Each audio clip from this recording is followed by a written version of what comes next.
အောင်စပူပရိသတ်ကြီးအားလုံးပဲစောင့်မျှော်နေကြတဲ့တကယ်ကိုအကြီးစားသတင်းကောင်းကြီးတစ်ခုပဲထွက်ပေါ်လာခဲ့ပါပြီ။မင်္ဂလာပါပရိသတ်ကြီးရှင်The App မှာကနေကြိုဆိုလိုက်ပါတယ်။အောင်စပူရဲ့မန်နေဂျာဖြစ်သူကိုကျော်စင်ရကိုယ်တိုင်ပရိသတ်တွေအတွက်တရားဝင်မျှဝေပေးလာခဲ့တာပါ။ဒါကတော့စက်တပိန်လောကမှာတင်မကဘဲနဲ့ရုပ်ရှင်လောကမှာပါ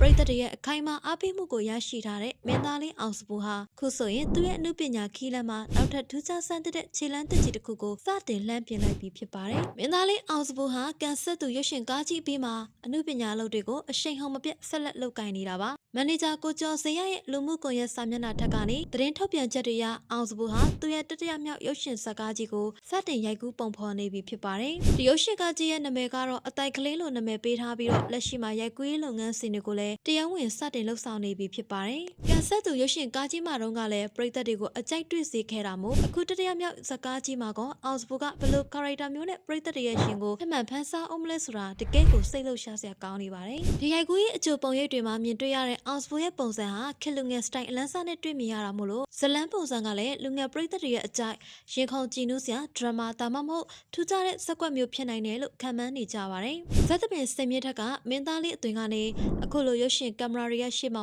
ပုံမရင့်ကျက်တဲ့သရုပ်ဆောင်မှုတွေနဲ့ပွဲထွက်လာမဲ့အောင်စပူကိုပရိသတ်တွေကနေ့ရက်တိုင်းမျှော်လင့်စောင့်စားနေကြတာပါ။ဒါကြောင့်လည်းမန်နေဂျာကိုယ်တိုင်ကအခုလိုအသိပေးလာတဲ့အခါမှာသပင်ပရိသတ်တွေနဲ့ရုပ်ရှင်ချစ်သူတွေကြားမှာဒီသတင်းဟာတဟုန်ထိုးကိုရေပန်းစားသွားခဲ့တာဖြစ်ပါတယ်။ဇက်သပင်အဖွဲ့သားတွေကိုပါအမျက်လက်တွဲခေါ်တတ်တဲ့ခေါင်းဆောင်ကောင်းအောင်စပူတယောက်ဒီရုပ်ရှင်ကားကြီးမှာဘလို့အမှုပညာမောင်နှမတွေနဲ့အတူအားဖြည့်တင်ဆက်သွားအောင်မလဲဆိုတာရိုက်ကူးရေးနောက်ဆက်တွဲသတင်းတွေကိုကျမတို့ရဲ့ The Update မြန်မာကနေဆက်လက်တင်ဆက်ပေးသွားမှာဖြစ်ပါတယ်။နောက်ထပ်လည်းဘလို့ဇက်ကောင်မျိုးနဲ့မြင်တွေ့ချင်ကြလဲဆိုတာ comment မှာရေးပေးခဲ့ကြအောင်နော်။အောင်စပူရဲ့အမှုပညာခြေလမ်းတစ်တွေအတွက်ဝမ်းမြောက်စကားဆိုရင်သတင်းတင်ဆက်မှုကိုဒီမှာပဲအဆုံးသတ်လိုက်ပါရရှင်အားလုံးကိုကျေးဇူးတင်ပါတယ်